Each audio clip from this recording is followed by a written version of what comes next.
लोकसभा चुनाव का आखिरी चरण होने वाला है। 1 जून को यहाँ मतदान पड़ने वाला है। ऐसे में प्रत्याशी जीतोड़ मेहनत कर रहे हैं। इस समय हम खड़े हैं गोरखपुर के बीएसपी प्रत्याशी Javed Simnani door to door campaigning कर रहे हैं। सबसे बड़ी बात है कि यहाँ काजल निषाद भी हैं और रवि किशन भी हैं और जावेद सिमनानी भी खूब मेहनत कर रहे हैं और लोगों के बीच इस कड़ी धूप में भी जा रहे हैं और लोगों से निवेदन कर रहे हैं, वोट की अपील भी कर रहे हैं और इस गर्मी में लोगों के पास जा रहे हैं अपने सब। आप देखिए जावेद सिमनानी जी हमारे साथ। जावेद सिमनानी जी, लोगों के बीच में आप जनसंपर्क कर रहे हैं, क्या कुछ आश्वासन दे रहे हैं आप? लोगों के बीच में सरकार का बहुत जबरदस्त विरोध है। ये सरकार लोकतंत्र की हत्या कर रही है। सरकार चुनाव निष्पक्ष नहीं करा रही है।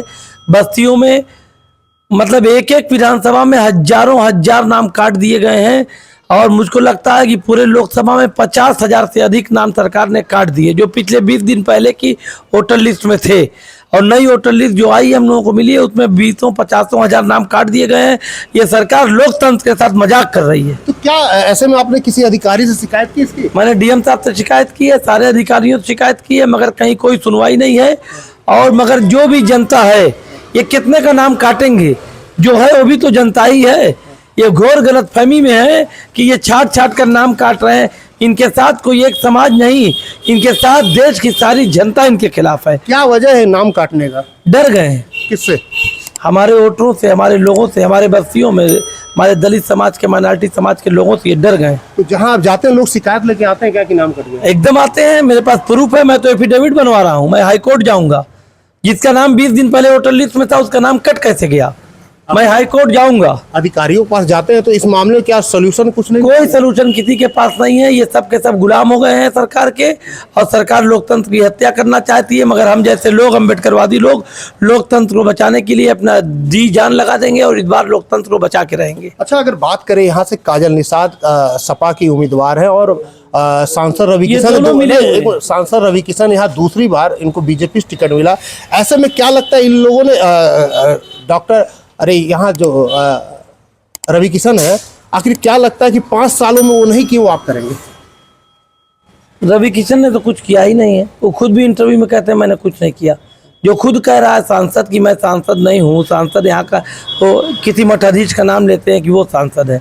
तो रवि किशन ने तो यहाँ कुछ किया ही नहीं है और रवि किशन से कोई मतलब भी नहीं है, काजल निषाद से कोई मतलब भी नहीं है। यहाँ तो जनता बाहरी, गोरखपुरी बनाम बाहरी चुनाव है। यहाँ गोरखपुर की जनता गोरखपुर के बेटे को आशीर्वाद देके 80% वोट हमको मिलने जा रहा है पोल वोट का। ये किसी समाज की बात काजल निषाद करे, किसी समाज की बात रवि किशन करे। हम अम्बेडकरवादी हैं, मैं अम्बेडकरवादियों की बात करता हूँ। अच्छा, क्या लगता है क्या समस्याएं अगर आप यहाँ से अगर जीतते हैं तो उस समस्याओं को जो यहाँ के वर्तमान यहाँ की सबसे बड़ी समस्या है कि गोरखपुर में रोजगार नहीं है। पूरे उत्तर प्रदेश में सबसे ज्यादा बेरोजगारी गोरखपुर में है।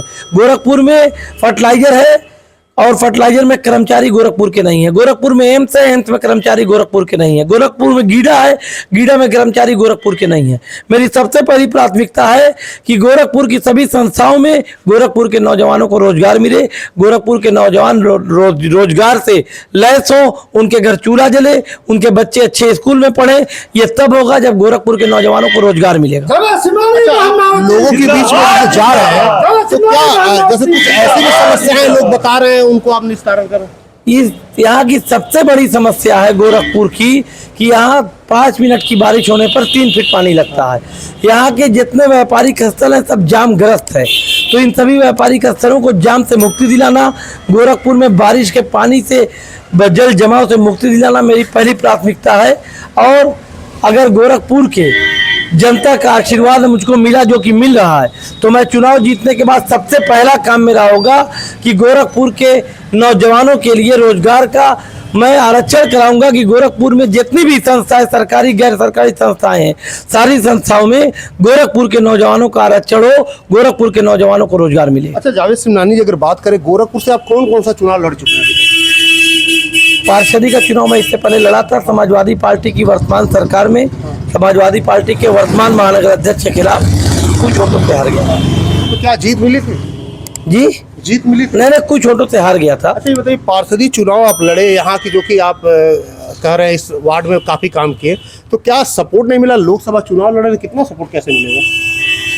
लोकसभा चुनाव में पार्षदी का चुनाव लड़ा, मुझको सफलता नहीं मिली। लोकसभा का चुनाव लड़ रहा हूँ, यही तो बहुजन समाज पार्टी है, इसी का नाम बहुजन समाज पार्टी है। मुझ जैसे गरीब कार्यकर्ता को इतना बड़ा चुनाव इतने दमदारी से लड़ रहा है और चुनाव जीतने की पोजीशन में है, इसी का नाम बहुजन समाज पार्टी है। अच्छा देखिए, हमारे साथ जावेद सिमनानी थे, इनके साथ समर्थक भी, उनसे भी जानते हैं। सर, क्या आप लोग जा रहे हैं जावेद सिमनानी से, कितना सपोर्ट मिल रहा है लोगों के बीच जाके? लोगों के बीच में ज़्यादा सपोर्ट मिल रहा है और जनता चूँकि समाजवादी पार्टी भी देख चुकी है और भारतीय जनता पार्टी देख रही है। लोग महंगाई से परेशान हैं, त्रस्त हैं, इसलिए लोग बहन जी सरकार को याद करके माननीय जावेद सिमनानी के पक्ष में वोट देने की बात कर रहे हैं। अच्छा, क्या नाम है आपका? राजेश मलिक, विधानसभा प्रभारी, गोरखपुर ग्रामीण विधानसभा। अच्छा, देखिए कहीं ना कहीं लोगों के बीच में जावेद सिमनानी जा रहे हैं और लोगों से अपील भी कर रहे हैं कि बीएसपी को वोट दीजिए और भारी से भारी बहुमत से जिताइए। 1 तारीख को यहाँ मतदान होना है, ऐसे में आने वाला दिन ही बताएगा कौन जीतता है। अजीत सिंह, न्यूज़ 24, गोरखपुर।